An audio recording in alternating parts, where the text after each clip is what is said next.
কর্তামশাই বাজারে গিয়ে আজকে ভেটকি মাছের ফিলে নিয়ে এসে হাতে ধরিয়ে বলল, সন্ধেবেলায় একটু ফিশ ফ্রাই করে দিও তো।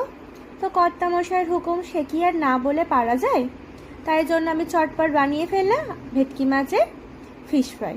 তার জন্য দেখো, মাছগুলোকে আমি ভালো করে ধুয়ে পরিষ্কার করে নিয়ে জল ঝরিয়ে নিয়েছি। তার ওপরে লেবুর রস, সামান্য পরিমাণে নুন, মানে পরিমাণ মতো, গোলমরিচ গুঁড়ো আর দেবে, আর কিছু না, এই দুটো দিয়ে জিনিস দিয়ে ভালো করে ম্যারিনেট করে কিছুক্ষণ রেখে দেবে।